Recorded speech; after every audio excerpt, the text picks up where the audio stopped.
Assalamualaikum warahmatullahi wabarakatuh. Saya Panji Safizra dengan NIM 2422035 dari program studi agroteknologi. Video ini membahas mengenai pengamatan letak daerah tumbuh tanaman yang diampu oleh Ilbu Salmiati MPD PhD di Institut Teknologi Perkebunan Pelalawan Indonesia. Latar belakang: tanaman merupakan organisme hidup yang mengalami pertumbuhan dan perkembangan sebagai hasil dari aktivitas metabolisme dan pembelahan sel. Pertumbuhan pada tanaman tidak terjadi secara merata di seluruh bagian tubuh, melainkan terlokalisasi pada bagian tertentu yang memiliki kemampuan membelah diri secara aktif. Saliburi dan Ross 1995.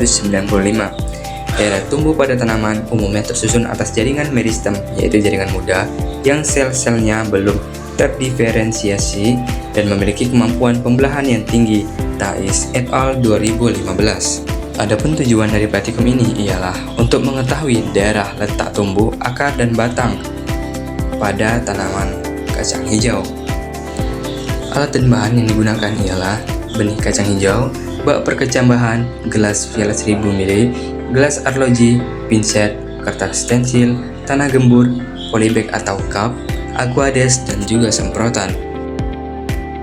Cara kerja: kita siapkan kacang hijau yang sudah direndam dan juga yang belum direndam, tanah yang subur dan juga gembur di dalam cup.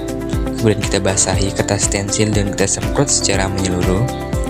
Kemudian kita letakkan kacang hijau sebanyak 7 butir. Setelah itu kita gulung hingga ke ujung.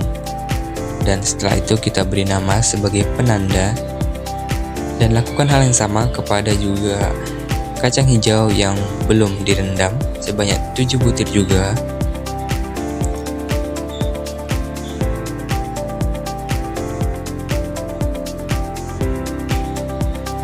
Dan tidak lupa kita beri nama. Setelah itu pada bagian tanah itu kita lubangi terlebih dahulu dan masukkan kacang hijau dan kita tutup rapat. Setelah itu kita semprot juga dengan air. Hasil dan pembahasan: pada tabel hasil pertumbuhan kacang hijau yang direndam dengan kertas stensil, terlihat bahwa pertumbuhan kacang hijau menunjukkan variasi yang cukup signifikan. Panjang akar yang tumbuh itu berkisar antara 0 cm hingga 2,2 cm pada setiap periode pengukuran. Nah, rata-rata pertumbuhan itu tertinggi terjadi pada interval nomor 5 dengan nilai 1,25 cm. Kemudian diikuti dengan nomor 7 dengan nilai 1,3 cm, sedangkan rata-rata terendah terjadi pada interval nomor 4 dengan 0,77 cm. Nah, hasil ini itu menunjukkan bahwasannya pertumbuhan akar kacang hijau itu tidak selalu konsisten pada setiap periode pengamatan 72 jam. Yang menarik adalah adanya nilai 0 cm pada kolom ketiga, yang menunjukkan kemungkinan kegagalan pertumbuhan pada posisi tertentu atau biji yang mengalami dormansi. Kemudian pada tabel 2, yaitu pertumbuhan kacang hijau kering menggunakan kertas stensil selama 5 hari, menunjukkan pola pertumbuhan yang cukup menarik. Nah, di sini hasil menunjukkan rata-rata pertumbuhannya itu sangat bervariasi. Rata-rata pertumbuhan tertinggi itu ada pada nomor 4 dengan nilai 4,31 cm, yang menunjukkan pertumbuhan sangat signifikan dan jauh melampaui interval lainnya. Sementara rata-rata terjadi pada interval nomor 1 dengan nilai 0,48 cm. Nah, perbedaan yang mencolok antara tabel 1 dan tabel 2 meskipun menggunakan media yang sama yaitu kertas stensil menunjukkan bahwa frekuensi pengamatan dan kemungkinan perbedaan perlakuan itu mempengaruhi hasil pengukuran. Pada yang 5 hari itu bisa dilihat menangkap fase pertumbuhan yang lebih bagus, terutama terlihat pada lonjakan pertumbuhan di nomor 4 yang mencapai 4,31 cm. Kemudian pada tabel 3 yaitu hasil pertumbuhan kacang hijau kering dalam cup yang berisi tanah menunjukkan hasil yang berbeda signifikan dibandingkan dengan menggunakan kertas stensil. Pertumbuhan setelah 72 jam menunjukkan nilai yang lebih tinggi secara keseluruhan. Interval nomor 2 dan 3 menunjukkan rata-rata pertumbuhan tertinggi dengan nilai 7,38 cm dan 7,8 cm. Nah, pada interval nomor 7 itu tidak terjadi pertumbuhan sama sekali, semuanya 0.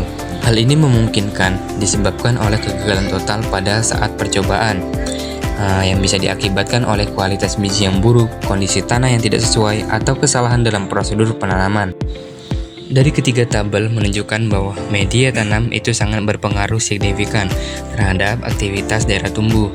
Media tanah itu yang di dalam cup memberikan kondisi paling optimal untuk aktivitas zona merismatik dan perpanjangan.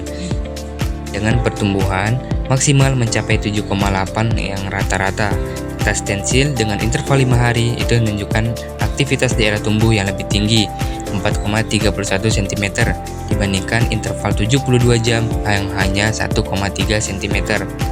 Kesimpulan dari praktikum ini ialah berdasarkan hasil praktikum bisa kita simpulkan bahwasanya daerah letak tumbuh akar dan batang pada kacang hijau itu terkonsentrasi pada zona meristematik dan zona pemanjangan yang terletak di ujung akar dan ujung batang. Nah, daerah tumbuh akar itu menunjukkan aktivitas pemanjangan yang aktif dengan variasi pertumbuhan 0 sampai 13,5 cm tergantung kondisi media dalam waktu pengamatan, mengindikasikan bahwa zona pemanjangan bekerja secara bertahap dan tidak seragam. Aku ingin jadi teman nyaman, tanpa kau hilangkan keluh kesahmu. Kita berbincang tak karuan tanpa beban.